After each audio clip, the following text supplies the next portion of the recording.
Hello, and welcome to the CDO Magazine interview series. I am Denise Collison with SHI International, and we are partnering with CDO Magazine, MIT CDOIQ, and the International Society of Chief Data Officers in a series of interviews. And today I have the pleasure of speaking with Justin Marsico, CDO and Deputy Assistant Commissioner of the Bureau of Fiscal Service. Welcome, Justin. Hey, thanks for having me, Denise. So I'm going to double tap on transparency. And that's another thing we're hearing a lot about is just this data transparency, open data. I'd love to understand just a little bit more about what you're doing, your agency is doing around making data accessible. And then also, if you can take it a step further, how you see constituents interacting with your data. Are they asking questions? Are they coming back with feedback? Like, are you using that interaction with the data to then change the way you bring the data forward in the future? Yeah, I'm happy to talk about this. So just backing up a little bit, because Treasury collects data from across the federal government related to finance, we also publish a lot of key pieces of data and data sets related to government-wide finance. So one example of that is the national debt. It's something that almost every American knows about and knows a couple of facts about, that it's large, that it's increasing, and so on. So within Treasury, we publish information about the national debt. We also publish information about the deficit and the amount of spending and the amount of revenue that comes into the government. And you can go and get all that information from various data sets and reports. And we have made that information available basically since the Treasury has been around. You can trace some of these reports back to Alexander Hamilton as the Secretary of the Treasury.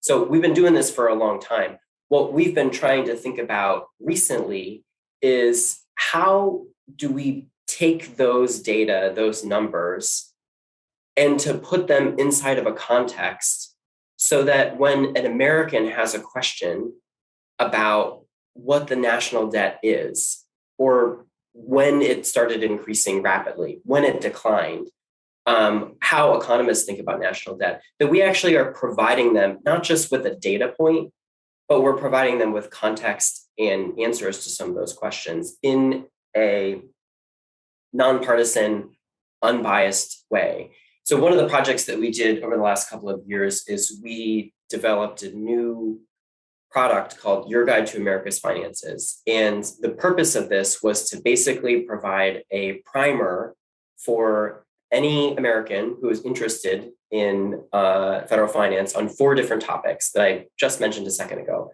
How much money has come into the federal government through taxes and other forms over the course of a year? How much spending has occurred? As a result, what the deficit was, and then finally, what the debt is from the accumulation of deficits and surpluses over the last several decades.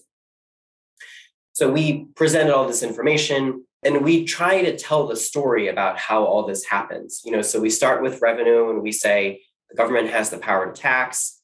Most money comes in through personal income taxes, some through Social Security and Medicare. Businesses pay some, and allow people to drill in and see more details if they're interested, but to try to keep it at a high level. One of the things that we did while we were developing this project that I was really excited and happy about was follow a human-centered design methodology, where we walked around on the National Mall, we stood outside of the Treasury building on Pennsylvania Avenue, and we just talked to tourists and asked them about federal finance and said, hey, we're from the Treasury. Are you interested in government finance? And people would talk to us and share their opinions and what they're curious about.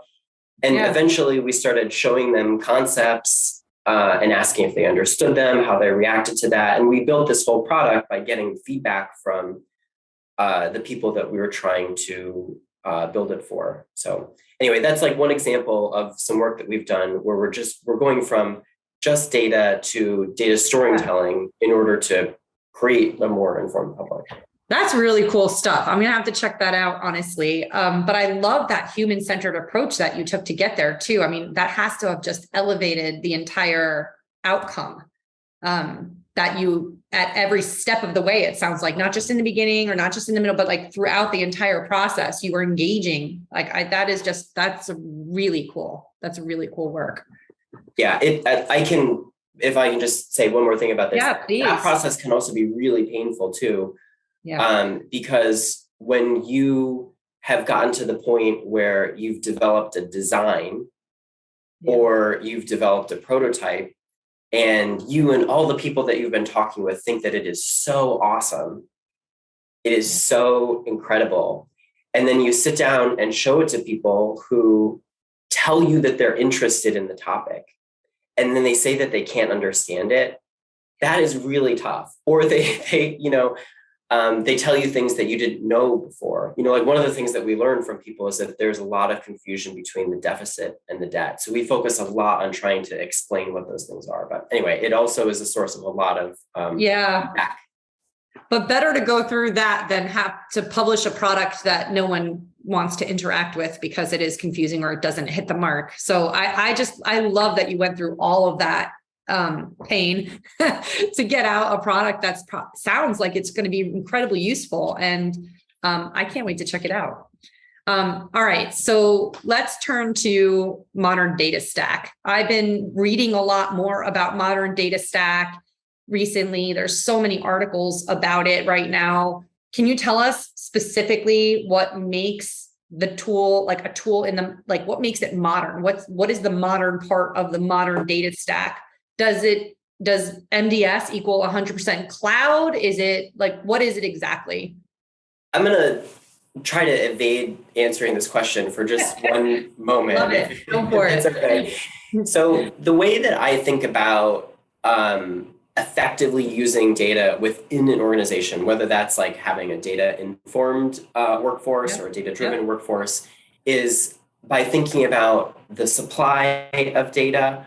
And what I mean by the supply is how accessible data is within an organization. So if you have a ton of data, terabytes and terabytes of data across 100 systems, but none of it is accessible, then effectively your supply of data is zero, despite the fact that you have it in these systems.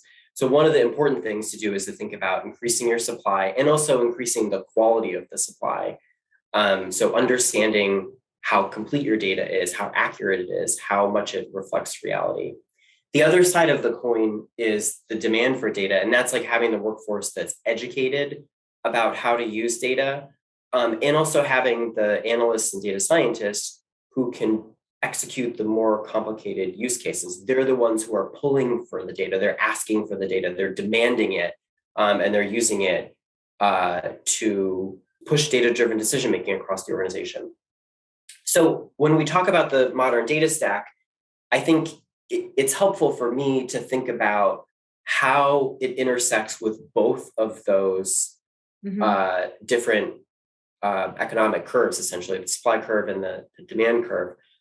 And within the supply side, your modern data stack needs to be able to make sure that data is highly accessible, it is highly current, at least as current as your organization needs, and that it's known that its data quality is capable of being understood by your organization to whatever extent you need to understand it to make decisions. And then on the demand side, making sure that your analysts have at their fingertips whatever tools are necessary for your organization to make data-driven decisions. Now, I can tell you that for most organizations, having a cloud-based data stack is probably the answer.